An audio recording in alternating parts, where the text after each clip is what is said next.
Well, I got something cool to show you guys. Picked up a grinder off Amazon, so let's go out in the garage and unbox it and check it out.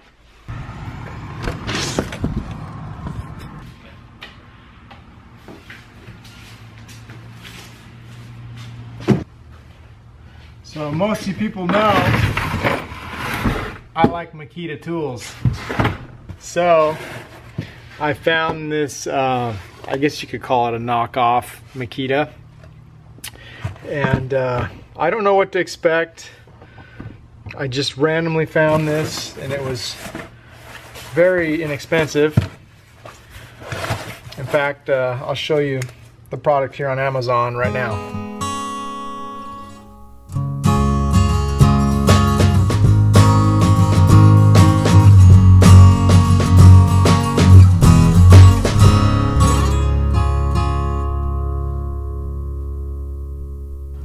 Alright, so let's get this thing opened up here, see what we got.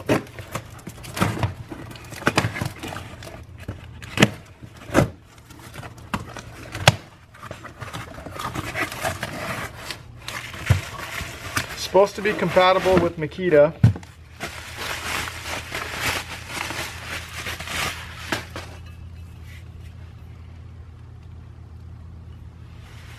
Looks like it is.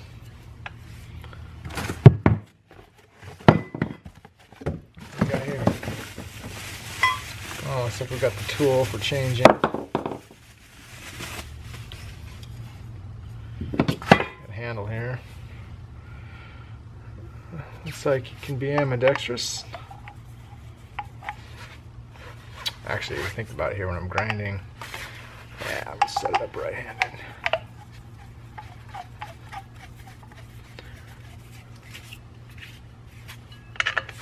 Almost locked. Yep, that locks it. It's on there pretty tight, so let's go ahead and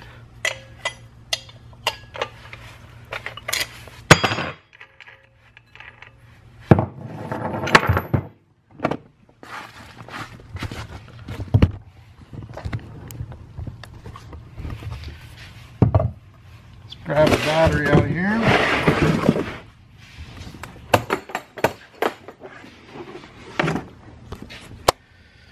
Let's see here. I think this is a newer battery. No, I think my newer battery is actually on my little chainsaw. I need to do a video on this chainsaw. This thing's pretty sweet. So let's pull the battery off this bad boy. Let's see here.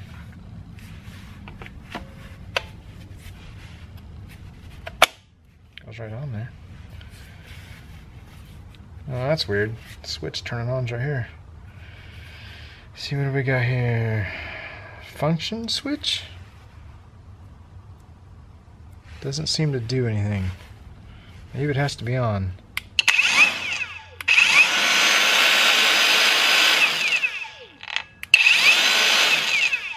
So it gives you power.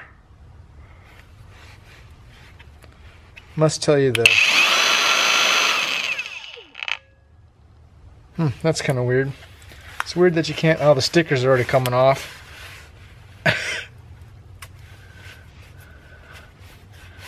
It's about 45 degrees in here. It's not really even cold.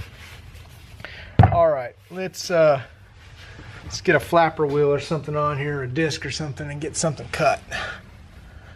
Let's see how well it cuts. So I don't like changing the disc when my grinder's plugged in, so we'll just go ahead and take the battery off. Oh, here we go. So that fell off earlier.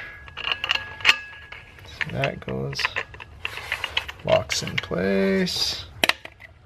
So it's got the bigger arbor. I'll be honest, I don't really ever use the wrenches. I just, you know, hold the lock and I just give it a quick little, ooh. It doesn't tighten down on a skinny wheel. Seriously? That's odd.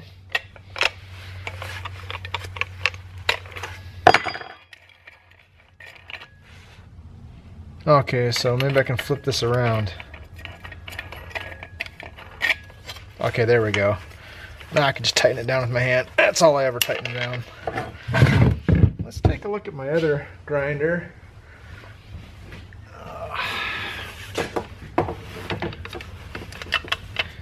Let's see if...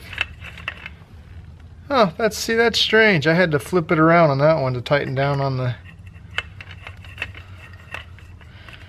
that disc. No problem, no. It'll still work just fine. Alright, let me grab a piece of steel here. We'll start with something real small.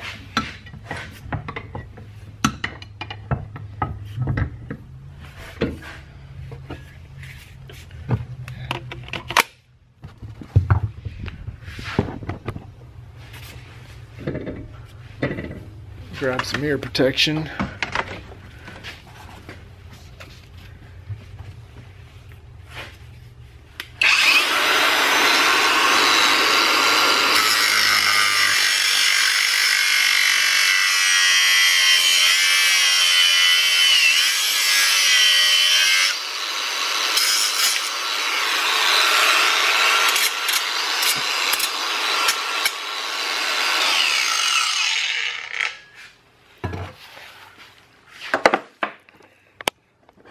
So right off the bat, I feel like it doesn't have as many RPMs as my 110 volt, my little Craftsman here. And this thing, I've done some work with this thing, but you know, for it's like $55 I paid for this thing. I really don't think you can go wrong.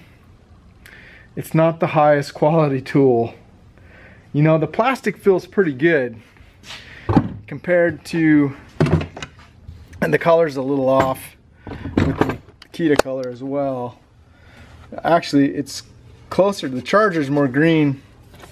Anyways, it's just something I noticed. It's kind of a greenish color.